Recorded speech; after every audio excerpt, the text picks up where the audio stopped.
Bitcoin is really just a smooth path. And if you follow it, and this is true for individuals and governments, if you just follow it and just go with it, it can be immensely powerful. The same idea with the internet. Like, why would you go against the internet? Just use it to your advantage. I guess we can get into it. I recently started like investing in Bitcoin, and I don't know. I guess the Facebook algorithm knew I was doing that, because then I started seeing all of your like cryptocurrency posts and Yeah, stuff man.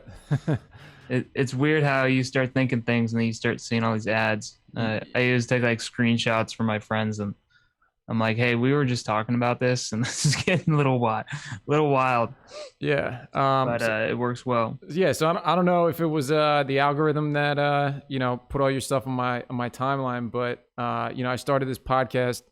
I don't know, like 4 or 5 months ago, and I kind of just been recording, whenever I feel like recording, or find somebody I want to talk to.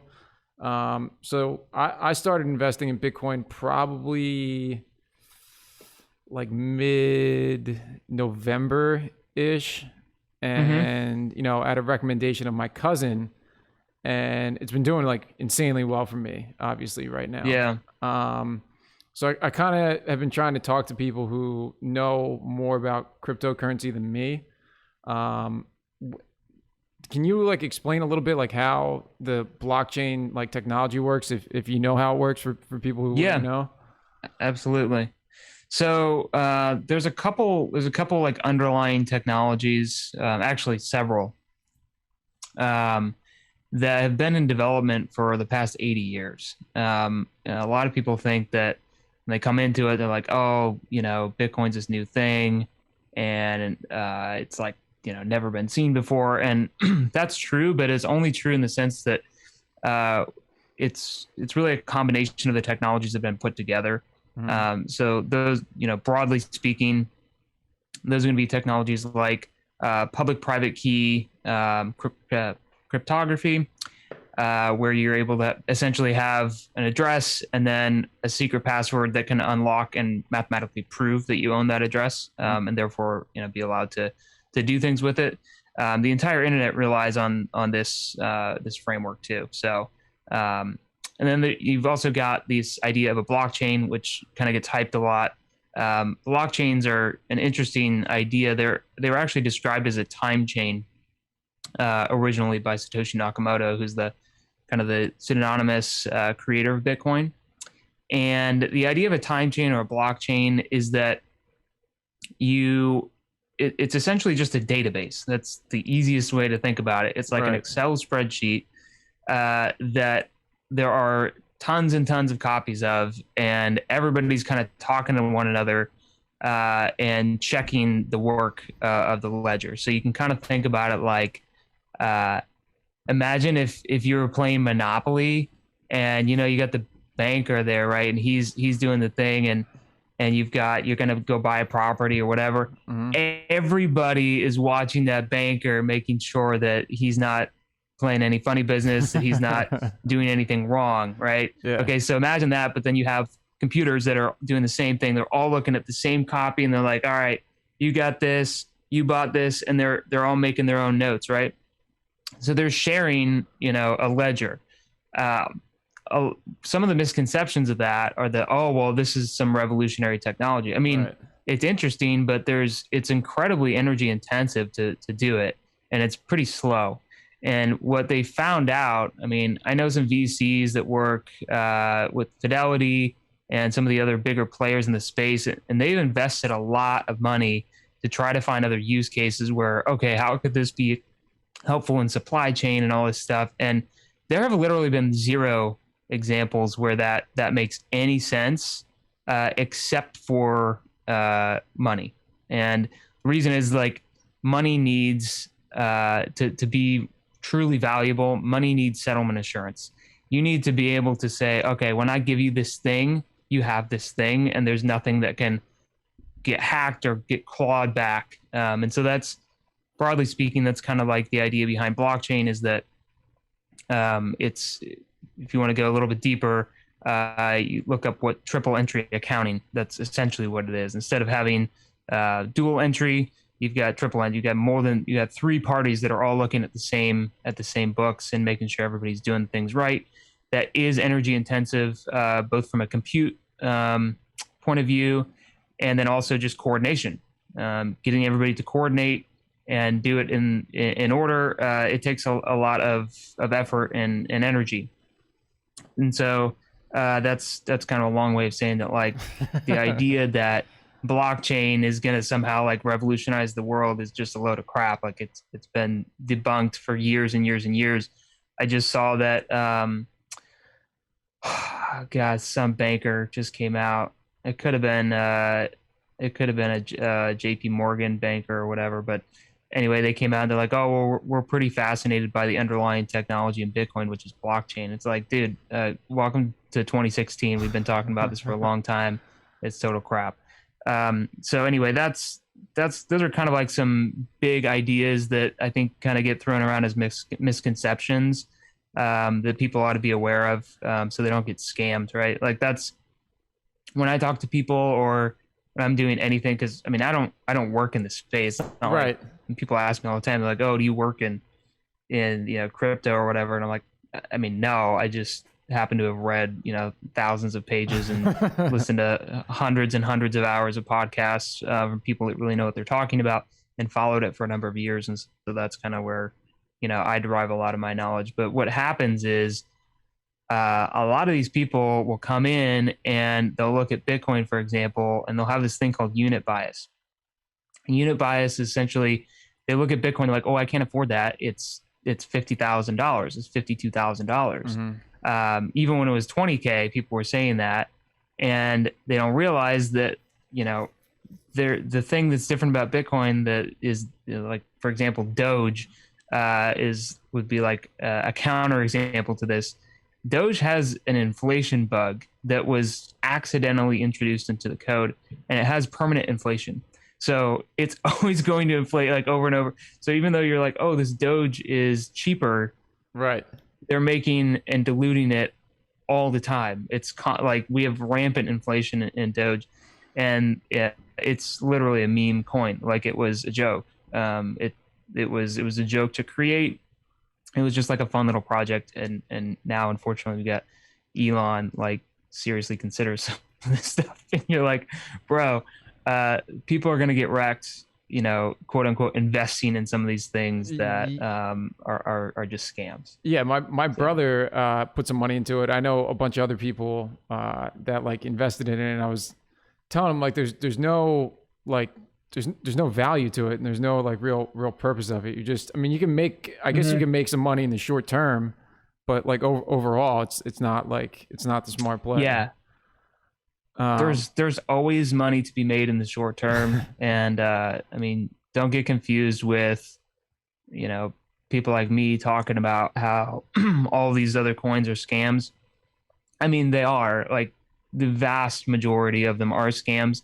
But even the ones that aren't scams and they're trying to do something, you're talking about incredibly nascent technology that has not been proven. And we've seen it time and time again, where you come in, you make a little bit of money, and then you have this survivor bias, right? That like, oh, well, I made money, so I'll just hold on to this. And then it crashes. And in all that time that you were making your short-term trades, like if you were trading it at all, in and out of Bitcoin or ETH or back to US dollars, or doing any of those trades, all of those are taxable events. And so you can wind up with a situation where you got a big tax bill because you traded all kinds of stuff, and the value of your underlying asset has sunk below that. So you're underwater. Right. I mean, it's the same type of concept of like buying a house and then the value sinks and you can't even sell it, and you're completely underwater on the mortgage. So that's where people absolutely get screwed, is that they hang on to this stuff. They think it's some long-term play, and it's not.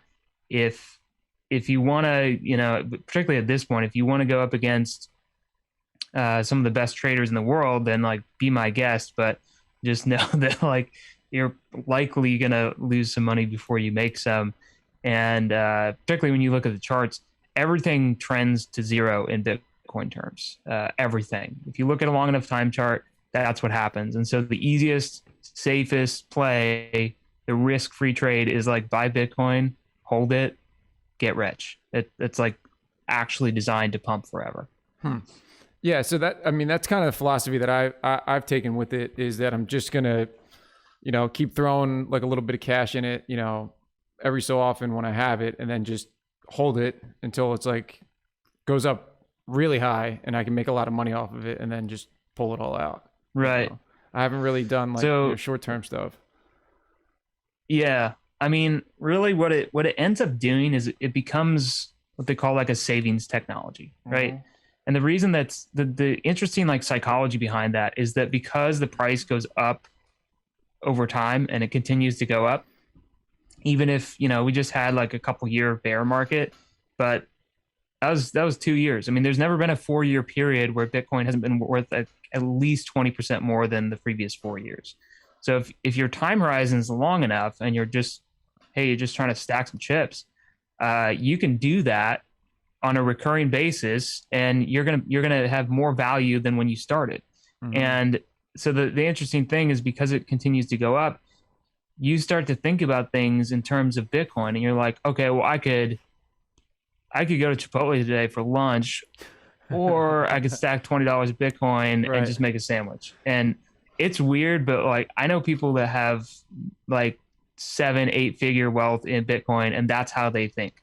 They're like, yeah, why do I need to spend money on anything right now? And they sold their cars. I know people in Vegas that sold their cars for a $500 moped because they're like, well, I don't need the car.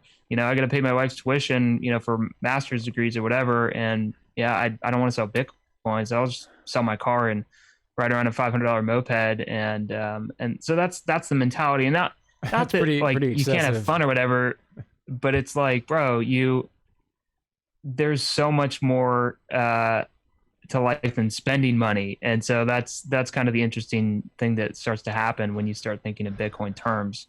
It's a much different play. Yeah, from my perspective, I had money in my savings account, and it's just like sitting there, and it's collecting 0.03% interest. And I was talking to my cousin about it, who kind of turned me on to investing, and I'm like, all right, well, if I just take some of that money in my savings account, and it's instead of I still have some in like a regular bank, but instead of putting all of it in there, I can throw a little bit every so often into Bitcoin, and the gain on it is going to be much higher than it would be if it was just sitting in a like a standard federally insured bank.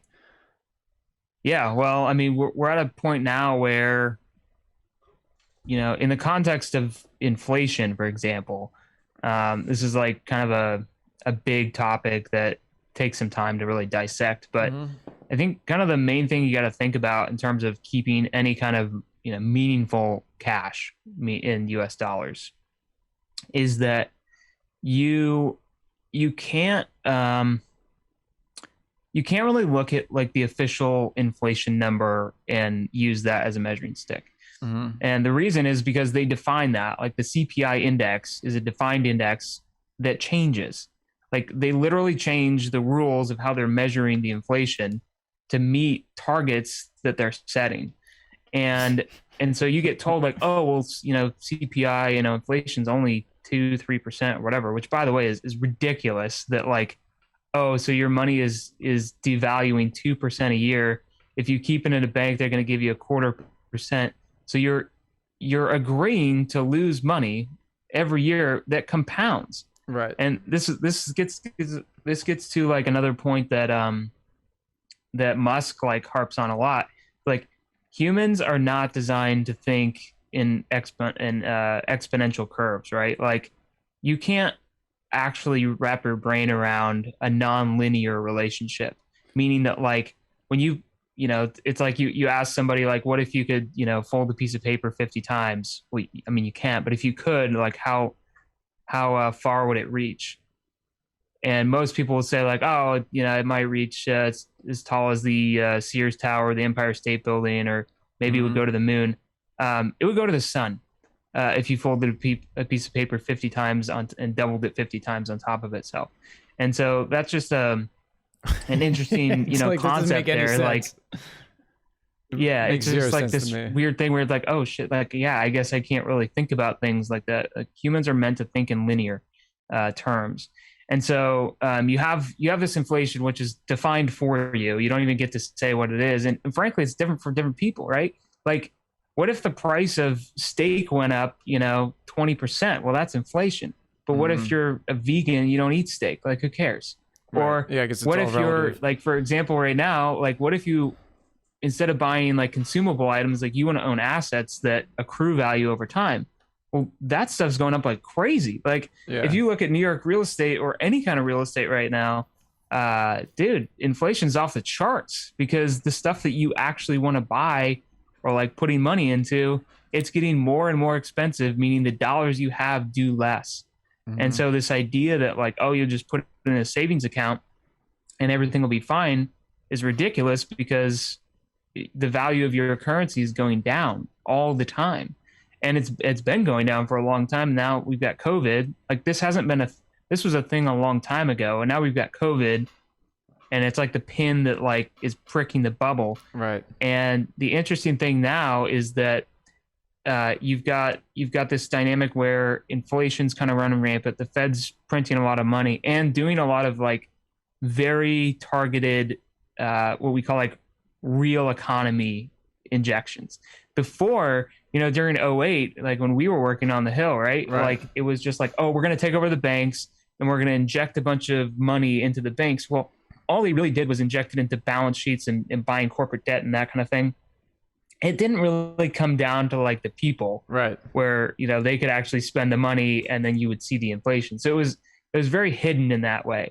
And that's a Cantillon effect. Like, you should look that up. It's a really interesting concept where all the people that are closest to the money spigot, they're the ones that benefit the most. And the people that are furthest away, so like a blue collar worker, even a white collar worker, they get the least benefit from that.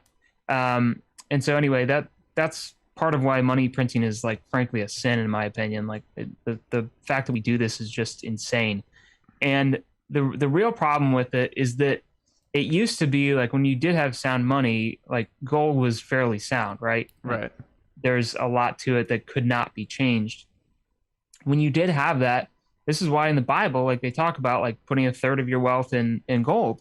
Well, the reason why is because you could put it there and it wouldn't change, or at least it may accrue some value over time. And now what we're doing is we're forcing people into more and more risky investments by saying, hey, do you own let's say you own like a repair shop and, you got a garage and you do suspension repair or brakes or whatever. You can make a really good living doing that work. But guess what? That's not enough. You also need to know how to invest in stock, what mutual funds to pick. You got to pay this other guy over here to decide where that stuff goes. By the way, most financial advisors lose money over time. They don't pick very well. Most mutual funds lose money over time. Yeah. Like, if you actually analyze like what like stock performance, it is a very small portion of stocks and very small portion of mutual funds even that have any gains whatsoever. A lot of them just lose. I was looking at my wife's TSP the other day, which, you'd think like, okay, for those of you who are not aware, like a thrift savings plan is a government employee kind of like pension fund. Mm-hmm. There's let's say like tens of thousands of dollars in that retirement account. It made $65 last year. Damn. Okay. So you start to wake up and you're like, okay, this is actually BS, because now what you're effectively forcing these people into like, okay, how do I get a lot of short-term gains? Right. Okay. What happens when you get short-term gains? All right, well, that goes up for now. You're going to pay short-term capital gains tax, which could be 30 to 40%, depending on your tax bracket. And you're going to have all these psychological issues going on in your head where you think, oh, I just made a lot of money. I'm going to put some more in. I'm going to put some more in it. Like, it's just like a casino. Yep. Yeah, like in that sense that like, hey, go there to have fun. But like the moment you think that this is the plan and that like you can actually make it doing this is when the house takes all of your money. It's gone. And that's frankly what we're seeing right now, and why all these systems around us are breaking. And we're like, why is this happening? Well, why did GameStop happen? Well, I'll tell you why. It's like we're forcing a lot of people into the stock market game. If all they were doing was just saving money, and trying to create a better life for themselves over time and just accruing wealth naturally, they're going to shy away from these risky behaviors that can absolutely financially ruin them. So anyway, I get passionate about this because I've seen families and marriages and all kinds of stuff get completely ruined on stock market stuff and money. And frankly, it should just be a lot simpler than that. And Bitcoin is like the answer to that question. It takes a long time to get there and to understand why, because there's like 8 different, fields of study that are all kind of put into Bitcoin, and you don't fully understand it until you get into like how open source software works, how distributed systems work, how game theory plays out, like financial incentives, incentives for miners, incentives for savers, incentives for businesses. And so, yeah, it's kind of a big topic, but what you end up seeing is that the people that have been in it the longest, that have been the most successful, they come to terms with denominating their life in Bitcoin. And it allows them to save more money, be more financially stable, and avoid risky behaviors that could frankly ruin most of their life. And I think that's what we need more of, right now. It's like more stability, less risk. And the US dollar is probably the riskiest asset to own at this point. So you should only own as much as you need to kind of survive for a few weeks or a few months or something. Yeah, a lot of that stuff you were saying. I mean, when I got engaged and, me and my fiance moved in together, I've kind of had like a little bit of a, I guess, mentality shift as far as like, saving and spending and planning for the future. So, I did the last podcast I did was with a friend of mine who's, into cryptocurrency and the market and stuff like that. Yeah. And I've just been trying to do, my own research really to try to kind of get an understanding of all this. Cause I mean, up until, probably within the last year, I didn't know anything about the stock market, anything about cryptocurrency. Mm-hmm. I was good at spending money, but that was really, as far of a financial like plan that I had, I mean, I was good at making money too. So, it was like money coming in, money going out. But do you got any like suggestions for me or for anybody else if, like research practices or good places to go for stuff like that? Like I've been really, I guess just frustrated with a lot of the mainstream media I've been seeing, like especially surrounding Bitcoin and the economy and all that sort of stuff. Yeah, like one thing that you'll notice, like the more and more you learn about this stuff, is that the good information is all free, and the bad information is packaged up for you and sold to advertisers on the news. And I mean, that used to be like super conspiracy, but like, dude, it's like when you sufficiently understand any topic and then you watch an interview on a national television show about that topic, you realize how incredibly ignorant everyone is on this stuff. And like there's this term in, kind of the Bitcoin circles that we use. It's like anytime we see some just cringe take on something or some kind of like FUD or like something that was brought up, like some criticism of Bitcoin, for example, that got brought up in 2016 that was debunked like years ago, we always just say like, man, we are still very early. Like most people have no freaking idea what's going on. So I like CNBC and those guys for entertainment purposes, just to see what's going on. But there's a couple people on there that are kind of coming around and starting to see what's happening there.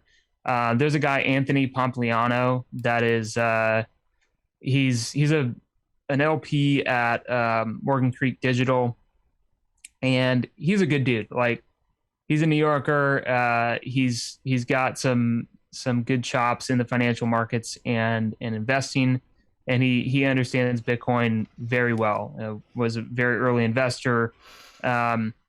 And then he's also got one of their partners too at that firm is Jason Williams. Mm-hmm. Fascinating dude. Also been big into like creating businesses around Bitcoin, but also kind of into art and cars and all kinds of other stuff too. And like he's invested a lot of money and kind of came up from nothing. Those two guys really know what they're talking about. and most of the stuff is on Twitter too. I mean, like most of the people that are on Twitter that are talking about Bitcoin have got good followings. That's kind of where you learn a lot of the information. And podcasts. What recently has been happening is this whole wave of Clubhouse it's kind of exploded for the Bitcoin clubs there. Mm-hmm. Clubhouse is a weird thing because on one hand, it's really cool that you can get direct access to some incredibly smart people that have, got a lot to share with you. Mm-hmm. The problem is that it's like the early days of the internet where anybody can say anything, and there's nobody really, the Wild West. There's no like clout check, and not that clout matters, but it doesn't to some degree. Like it's some measure of like on Twitter, like you're gonna get ratioed if you say something dumb about that's just not true, right? Right. So you have like some built-in defenses there. You don't have that on Clubhouse. It's just like, well, they said something dumb, and there was nobody smarter in the room to refute it. Or frankly, sometimes you just get so tired of like trying to refute the same points over and over again that it's just like pure laziness on people that know better's part. So tread lightly in Clubhouse, but definitely there's definitely some really good podcasts too. Like What Bitcoin Did is a podcast by this British dude named Peter McCormack.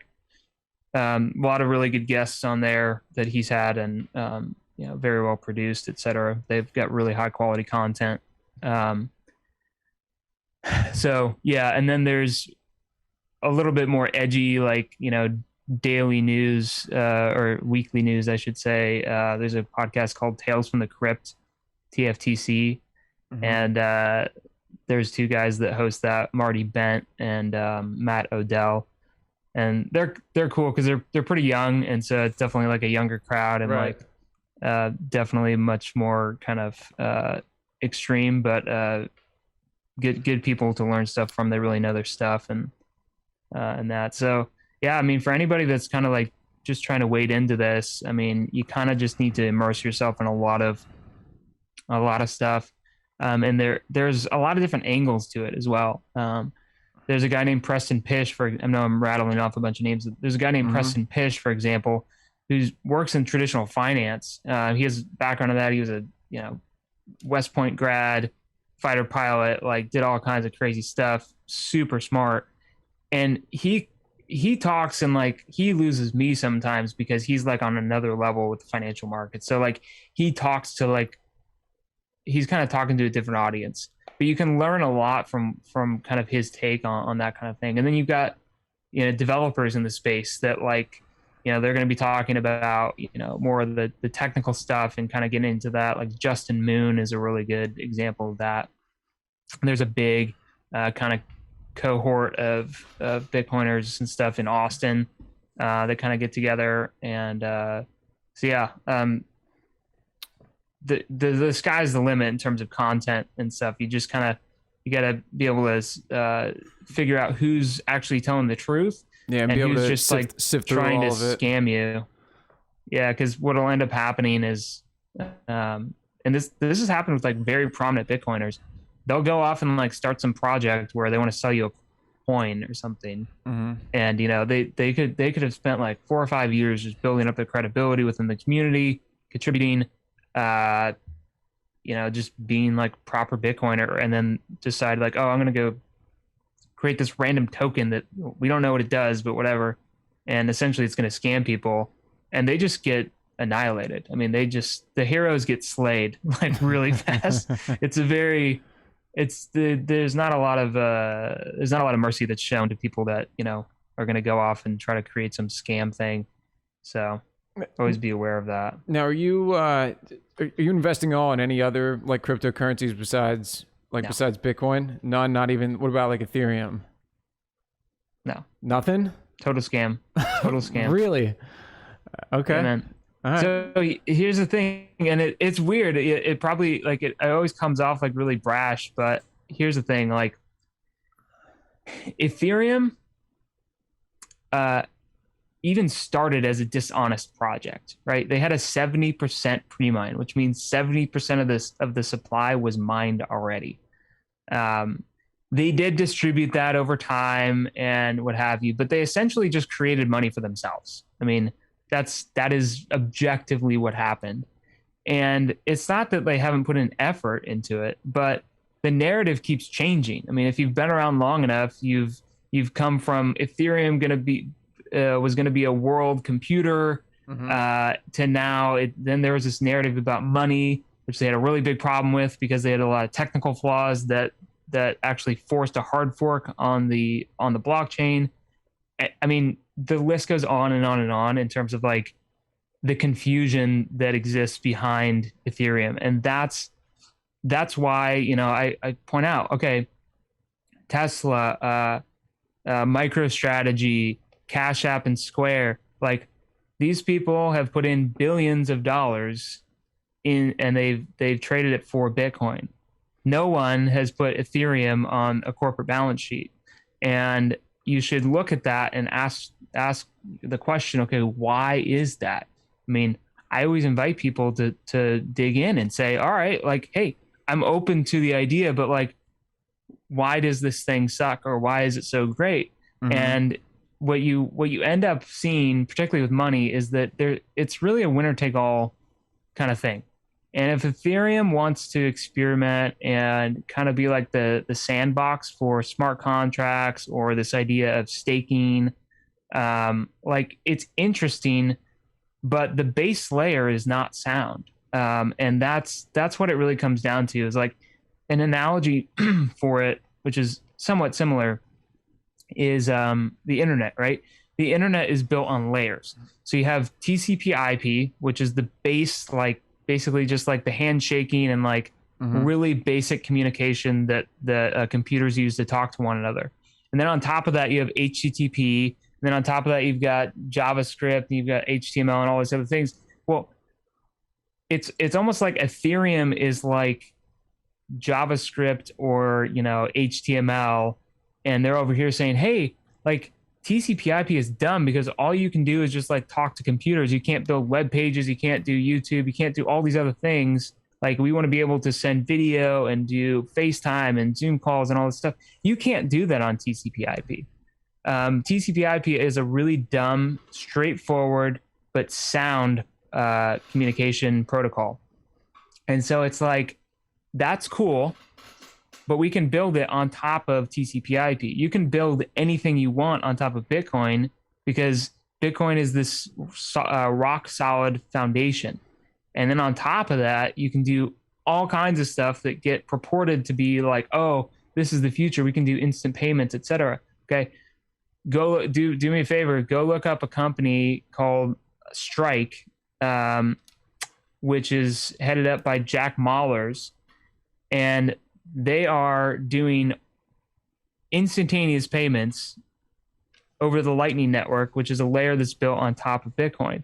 And so you look at something like even Bitcoin Cash or like Bitcoin BSV or all these other like bullshit like forks that kind of came out of it. And what you find is that most of these people are trying to scam you. Like they're just trying to derive value and like get people to get suckered into thinking that like, oh, they're the real Bitcoin. Or that, oh, we have this like super unique use case. Well, if you have a super unique use case, why do you need your own blockchain? It's like saying, well, we want to create a different internet because we want to do video on the internet. Why don't you just go create a website on top of the internet that already exists, that everybody's there, all the value is sitting right there? Like that's called the network effect. It's like all these other, platforms that are trying to, for years and years and years have tried to create like the next Facebook, or like we're going to be the Uber of car washing, or like some other BS thing. Like, bro, why fight? Like, just go be a thing on the network. The network that's accrued the most value by far, that's damn near $1 trillion in network value, in market cap. Why fight that? I mean, you're fighting a losing battle, and like, I'm all for the experimentation, but think of it as an experimentation. They put a couple percent of your portfolio in there. Okay, fine. Like maybe it hits and like something goes crazy, but in the long run, everything trends to zero in Bitcoin terms. I mean, that's really the lesson here, is that you can have fun, like learn about the stuff, but don't think that like there's some new internet that's going to dethrone the existing internet. It's just probably not going to happen. Yeah, that makes a lot of sense. So what do you use for like purchasing and storing? Because that's one thing I'm I kind of got on my agenda to figure out what to do with that. Like I'm using Coinbase right now to buy, but I don't have anything separated into a wallet or anything like that. Just straight up through the Coinbase app. So that's a good place to start. What you want to do is like once you get an amount of money that you would be very uncomfortable if you lost it. That's any of it. Yeah. Well, I mean, like, if you lose $100, like most people are going to be like, all right, that sucks, but like not the end of the world. For a lot of people, like $1,000 would like really not be fun. Right. And like you think about the same thing and like if you're buying a safe, for example, you get guns or like whatever, and you're like, all right, well, how much should I spend on the safe? Well, how much are your guns worth? How much is the jewelry you're going to put in that safe worth? Right. I mean, you don't want to spend $200 to secure $50,000. So anyway, you think about it that way. Once you get to an amount like say $1,000, where it's like, all right, I really would not want to lose this if there was some hack on the exchange. That's when you get a hardware wallet. And or you can start by just doing it on your phone too. There's a great wallet called Green Wallet or Blue Wallet. Those are probably the only two I would recommend. The other ones are kind of crap. And so you start there, put it on your phone. It uses the secure element in your phone to store sort of the password or the private key that secures that crypto. And that's where I would start. And then the next level up from you putting it on your phone would be a dedicated device called a hardware wallet. I don't have one out right now, but I've got a few. The easiest ones are going to be Trezor and Ledger. So Trezor and Ledger just spelled normally. And those are kind of like the easiest ones. If you start getting a little more advanced and you want some more privacy and security features, there's a company called CoinKite, and they make a product called Cold Card. And the Cold Card is kind of like the de facto like king when it comes to like serious Bitcoiners storing their keys there. And then the next level beyond that is going to be what's called multi-sig. And if you've ever been like in a corporate environment where they've got checks that require two people to sign it, just nuclear codes that you need two keys to put in there. Yeah, it's the same kind of idea where you'd have two devices, and then you can set it up in a number of different ways. But there are companies that help facilitate that for you because it's pretty complicated. But if you got like, let's say you got $100,000 or something, you'd go to a company called like Unchained Capital or Casa, and they have multi-sig products where they coordinate the whole thing. They walk you through it, and they actually hold one of the keys too. So that way, if you lost one, you could kind of have a backup with them to recover. So how does a hardware wallet work? Is it like a USB drive that you tag stuff onto? So can you? Yeah. So it's like I wish I had it here, but anyway, it's just a small thing. It looks like a USB drive or like a little calculator, and it has two like main functions. One is like an interface that you can plug into your computer and see your balances and either withdrawal or receive. From there you can generate QR codes to do that. And then the other function that it has is on a separate chip called the secure element, and that's where like your actual private key is stored. You'll hear a lot like not your keys, not your coins. If you don't have a private key that's going to be able to control your coins, then you don't actually have control of it. So like if you keep it on Coinbase, they hold the keys to that.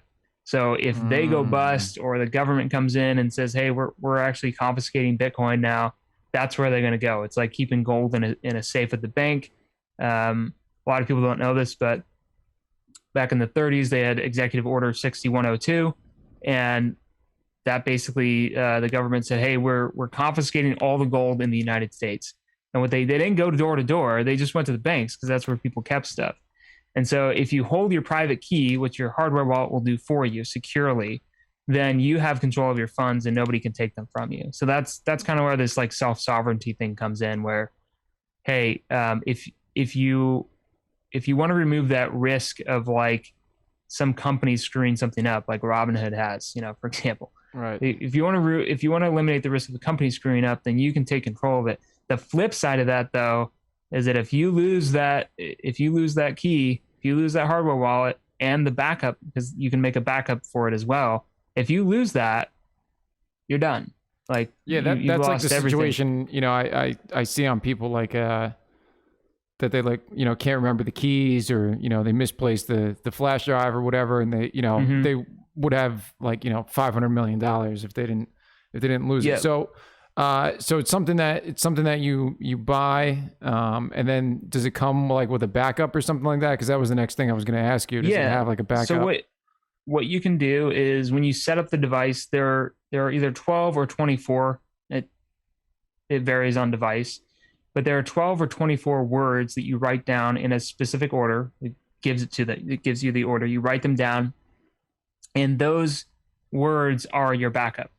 It sounds kind of weird, but you can mathematically derive the seed from the order of those words. And so what a lot of people do is, well, you write it down. Obviously, you want to keep it in a very safe place. But the idea is you keep those. You can even stamp them onto a steel plate so that if you had a fire or something, that they wouldn't get destroyed.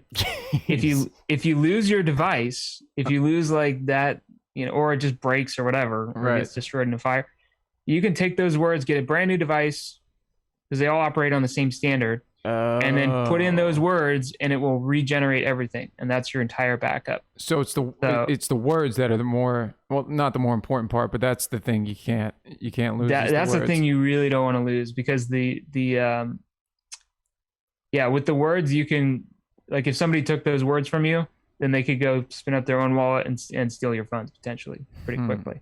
So that's why they say, like, I don't know if you've seen some of these stories, but there are people that, particularly in Venezuela, where they had just massive hyperinflation. And what they ended up doing is getting out of the country, and they mined some Bitcoin, or they traded for it. And Bitcoin's actually a pretty big part of their economy. And it's so much, in fact, that the government mines for Bitcoin now as well. But what they did is they memorized those words, got on a plane, got a wallet in some other country, and bam, now they have their money. Like, the ability to do that is actually mind-blowing. For most Americans, like, it's not a risk that we face, but most people live in like a totally crappy situation with regard to currency and controls over the money that they have. The fact that they even have the ability to memorize 12 to 24 words and then take value wherever they want, send it wherever they want is insane. And the cool thing about it is, like, you can't prove, going through customs or something, it's like you can't prove that somebody memorized some words. Right.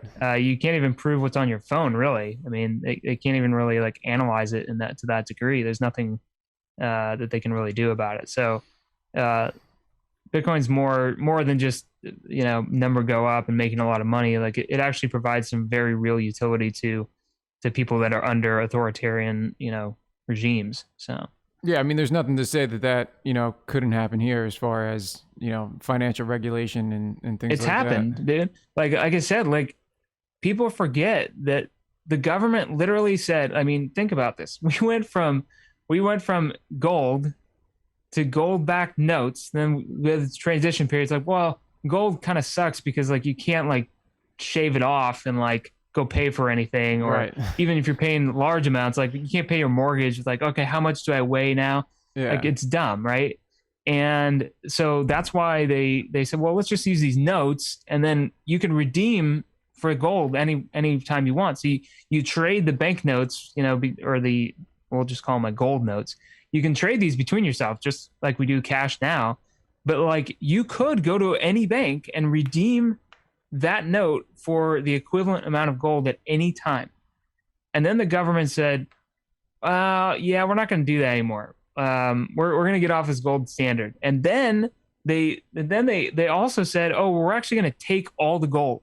It's illegal for you to own gold. And then they went, I mean, this happened this century. And people are like, well, you know, like we don't really have these problems. It's like, bro, it could happen. It's happened in this century. To be ignorant of this history is it's a little bit wild for people to really be down this road. But it kind of speaks to like how kind of complacent most people are. I think a lot of people are waking up. But dude, I think it's a pretty serious issue that, you know, if you don't plan for, you're not going to have any, you know, defense against it. So, and if it doesn't happen, then great. I mean, it doesn't mean change your entire life, but you should at least be aware of, you know, what can happen here and have some kind of hedge against that. I always talk when I'm talking to, whether it's like, you know, somebody with a lot of money or a little bit of money, like the amount of Bitcoin you own is up to you. Like it really is. But the number that is absolutely wrong is 0. You should be off of a 0% exposure. It is a huge risk to your future self to have 0 Bitcoin allocation and to not understand this stuff at all. Because do you want to learn about this when there's an emergency, or do you just want to understand that like you're good now when, you know, you're not under a ton of stress and, you know, the currencies are collapsing around you? Because frankly, we're heading there one way or the other. It may not happen this year, it may not happen 10 years from now. It could happen next month. Nobody knows. You know, they're fooling you if they say that they do. But the fact is, like, it's going to happen. Like, currencies don't last forever. The dollar is doing pretty well. It's had a great run, but it's at the end of its credit cycle. Most currencies are dominant in form for about 80 years, and we're above that now. We're past our historical mark for how long these things last. And people forget that, you know, the British pound used to be the global reserve currency. I mean, does anybody trade in British pounds anymore? No, like, they don't. And they dominated and owned most of the world. So these things happen. What do you think the next dominant currency is going to be? You think it's going to be like the Chinese? Was it yen? Well, I mean, that could happen. I wouldn't rule that out, but the Chinese yuan is pretty weak. Nobody really wants it, and the real thing that you have to understand is that these currencies generally, when these things happen, right, it's usually a war. That's what happened. Like Bretton Woods was like the end of World War II, right? And like that's when we decided that we're going to go on to the, you know, that's when we decided that we're going to go on to this other standard and use the US dollar, which then kind of evolved into the petrodollar for European markets and that. But like it's usually a war, and because you need like a catastrophic event to say like, okay, let's reset, let's do this. I don't really see a war happening. I mean, it's just there's too many downsides to war now. Like, you know, you're ruining natural resources. I think people are, you know, generally governments are aware of like, okay, well, because we live in a more globalized, you know, situation now, like if China hurts the US like significantly, if they go bomb like most of the US, for example, like that hurts them too. Like right. you're spiting Peter to get back at Paul, right? Like it doesn't make any sense really. But what we are seeing is the control in that. And so that's kind of like the one weak point with regard to like, you know, cyber espionage and cyber warfare. I mean, that's kind of where things are going, but also economic warfare too. And it really just comes back to control of the currency. And the interesting part about this is that no country wants, like they all want control of something, but they're not willing to give it up to other people. Mm-hmm. And so you have these like hugely competing interests. All the while, Bitcoin just like creeping along and just doing its thing. And people they just do not realize that this thing is going to be a meaningful way for the world to interact. It's I mean, right now the narrative is like it's gold 2.0, but it's more than gold 2.0 because you can't mess with it. No government can get in the middle and say, well, we're going to do this thing. The incentives are just misaligned. And some people could argue that, but broadly speaking, like there's just nothing that any one government can do to overtake it because there's too many other people that are, playing Monopoly, watching what's happening, and the minute something kind of goes wrong, they're going to slap their fingers and say no. Yeah, to me, that was like the most, I guess, appealing aspect of it all. Was it that nobody can really intervene with it? Think about this, right? So here's like an aspect of Bitcoin that a lot of people don't understand. If you're mining gold, like gold is kind of like, I wouldn't say a competitor, but like it's kind of like the equivalent in the physical form, right? Like there's a finite supply of it, which is the most important part. But you also have people that expend energy to mine it and bring it out of the earth and figure out technologies to do that, make it more efficient, whatever. And then they make money doing that, right? Mm-hmm. The more, like, let's say that the price of gold skyrockets. It goes to like $5,000 or $6,000 an ounce. Mm-hmm. Right now, I think it's like 1,800 or something.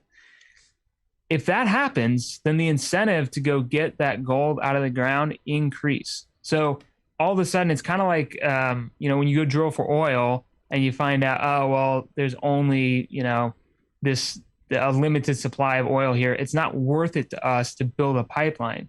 Well, when does it become worth it? When the price goes up. And it's the same thing for gold. If you can, like, just to be extreme about this, if you can pay the environmental, fines that you're going to get for using all this like caustic chemicals and all this nasty stuff to get the gold out of the earth, and you can pay all these people because you're getting $5,000 an ounce instead of 1,800, then a lot more people are going to go mine that gold. Right. Okay. The same kind of dynamic happens in Bitcoin, except there's this thing called a difficulty adjustment, and it's an algorithm that's built in that cannot be changed. And it essentially says, once the price goes up a little bit and you have more hash rates, you have more miners coming online, and it's worth it to them to expend more energy because they have to pay for the energy. It's worth it for them to put in all this money to extract Bitcoin and to mine it. The difficulty adjustment kicks in, and it says, okay, it just got 50% harder for you, or a given percent based on how much hash power has come online. And it just got that much more difficult for you to mine it. So imagine that, like, while the gold miners are going out there and they're like, oh, we're going to make all this money. And then like a couple days later, it's like, this is going to be, you're going to have to dig 50% deeper into the earth to get this than you thought. And that happens dynamically about every 2 weeks. That's constantly getting adjusted. And so it speaks to this idea of, like, if you had a government, because this comes up a lot, government, say the Chinese are like, okay, we're just going to mine like a bunch of Bitcoin, and we're going to put all these miners online, all these computers, and we're going to try to take over the network. Well, the moment they do that, it becomes that much more difficult for them to do it. And the effort that they just expended is completely wasted. The same thing's true with like a 51% attack. So this is the idea that, like, if you co-opted more than 50% of the network, and like a single person or a single entity had control of 51% of the network, that they could then change the rules and double spend and essentially break Bitcoin, which is possible. It could happen theoretically. Mm-hmm. The problem is that every time that does happen and it's unsuccessful, the network becomes more resilient and it becomes stronger. The second thing that happens is that the amount of money that it would take for you to even try to mount that attack and resources, like, you would actually have to turn off power to major metropolitan areas. Like it's that much energy you would have to consume. So what government is going to risk, going to walk into that political risk? Like, oh, sorry, we shut down like the power in like Detroit, Atlanta, Chicago, and like all these places because we were trying to like, mount an attack against some magic internet money. And, oh, by the way, it didn't work. So sorry, we had to turn off the power for like a few days there. And I hope you guys are okay. And by the way, we just spent, like trillions of dollars. a few, couple the tens of billions of dollars in order to do it, repurposed all these computers that, essentially was a total waste, when we could have just bought Bitcoin, gone along with it, and made a bunch of money. like that. These are the choices. This is why it's like you get into this whole game theory idea where it's like, yeah, you could do it, but the other choice is just to make your life easy. And why wouldn't you just, like the path is smooth. Why would you throw rocks before you? Right. It's like, it's an incredibly, powerful idea. And so Bitcoin is really just a smooth path. And if you follow it, and this is true for individuals and governments, if you just follow it and just go with it, it can be immensely powerful. The same idea with the internet. Like, why would you go against the internet? Just use it to your advantage. Right. It didn't end up, I won't get into that. I'd say Trump is a good example of like, he just went with the flow, and I don't think it ended well for him, but he totally owned social media. Like, he wasn't trying to fight social media. He just rode the wave. Yeah, he's trying to use it to his benefit. Yeah, he just created more chaos, and like, mission accomplished in that regard. But anyway, it's the same kind of idea. It's like, dude, it's designed to be beneficial for everybody. And so that's why I don't think that the yuan or any other currency that's national in nature makes any sense, because the biggest issue really with that is a lack of clarity. Like, when things get uncertain and people don't understand what might happen, or that the outcomes could be vastly different if like the Fed decides to change its policy, or if China decides to do something different, that's when you get a lot of turmoil. Mm-hmm. People do not like uncertainty. They like knowing what the rules are and how they get to play in the sandbox. And that's precisely what Bitcoin does. The monetary policy is set. It's not changing. The issuance is on a curve. It's halving every 4 years in terms of how many Bitcoins are getting created. And at the end of that issuance, there will only have ever been 21 million coins, and each coin can be broken down into 100 million Satoshis. So there's plenty of units to go around to trade. And the only thing it does is accrue more and more value, and nothing else changes. It's actually very simple. And it's in that simplicity that people look at it and like, oh, wait, I can depend on this thing being only ever 21 million. I can depend on the issuance schedule so we don't see these big spikes in inflation. And, oh, by the way, like more than like 88% have already been mined anyway. So you're not going to have a big supply shock on the market. And then we've got this difficulty adjustment that keeps the miners in check so that you don't have, single entities like governments trying to co-opt the system. So it's like one of the most beautiful things once you like wrap your head around like all these different things that it's addressed. Like, it's incredible. But an important note, like I said at the beginning, this was not something that just got like thought of and they're like, oh my gosh, I had a magical epiphany. This is 80 years of technology development. All these little pieces just got put into one thing and it worked finally. This has been tried a lot of times and it totally failed. It wasn't until all these pieces were put together that it actually ended up succeeding. And the reason why it's been so successful is that early on, nobody knew about it and nobody cared. And they thought it was stupid or whatever. Now that people care, it's strong enough to be resilient. I mean, in the early days, the US government could have taken this thing out in a heartbeat. They couldn't do it if they tried right now. I mean, the only thing they could do is, regulatory countermeasures. But even then, now they're going to hurt their own. Like, think about this. Let's say that the government's like, oh, all right, we're confiscating all this Bitcoin and everything is going to trash the value. You have Fortune 500 companies now that own a significant amount of Bitcoin on their balance sheet.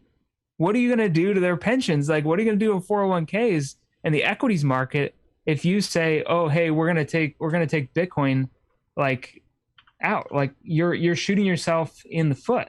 So it's just, and I want to bring up this. There's a website called btctreasuries.org, and this actually, it's a list of all the companies that we know of, whether they're public or private. Public, obviously, they have to disclose, but it's everyone that owns Bitcoin on a corporate balance sheet that we're aware of.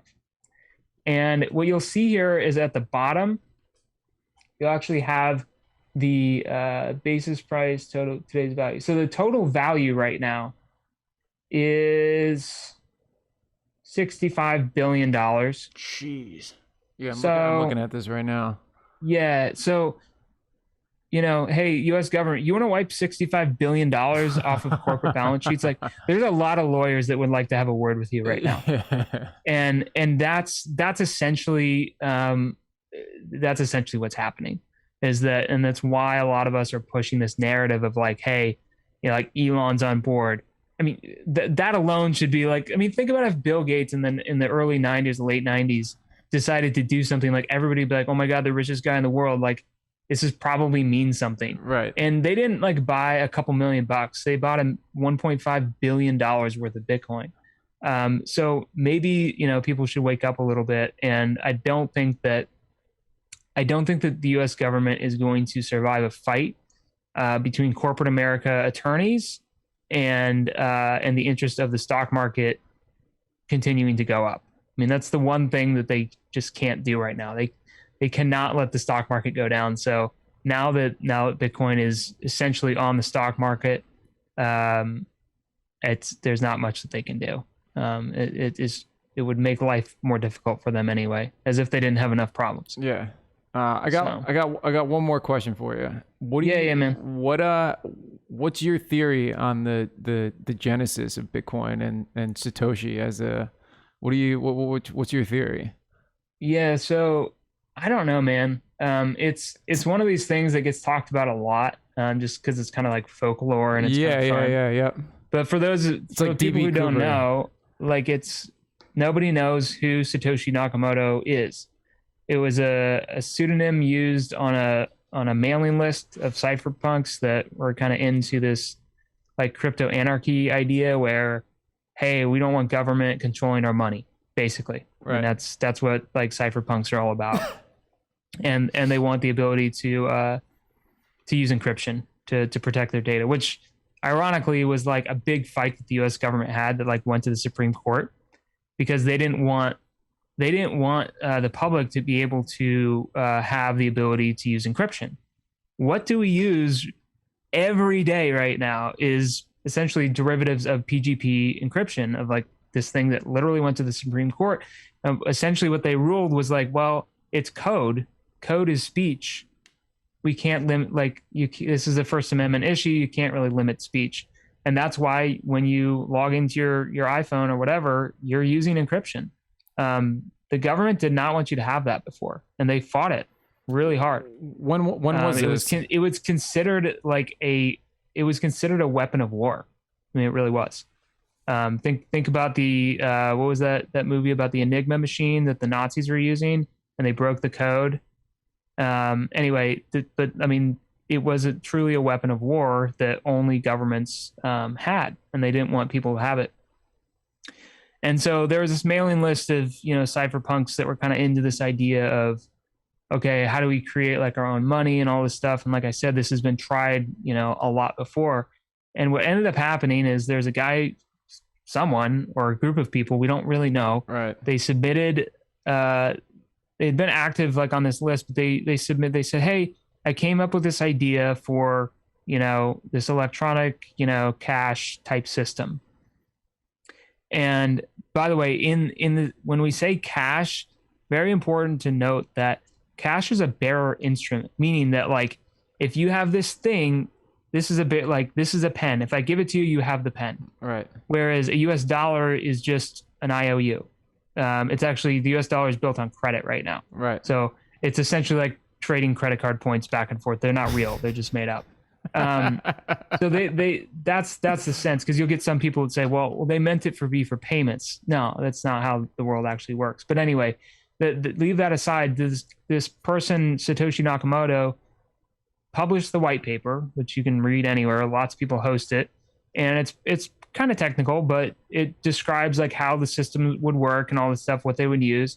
And then a few months later, he published the code and said, hey, here it is. Like, you can start mining this, if you want. Like, here's how the mining algorithm works. And at that time, There are stories of people that were kind of messing around with it. Really small group of people, because obviously nobody really cared about this too much. And they were mining like on their MacBook Pros, like 50 to 60,000 Bitcoins a day. Jesus. With like, 4 or 5 computers running with CPUs. So just like no fancy GPU rigs or no crazy mining devices or anything. And that's how the issuance schedule went. It was parabolic, and then it had an asymptotic curve. So it went like this. You're mining tons and tons of Bitcoin, and then it tapers off. And now we're at this point right now where it's like we're mining very, very few. I mean, we mine 6.25 every block, which is about every 10 minutes.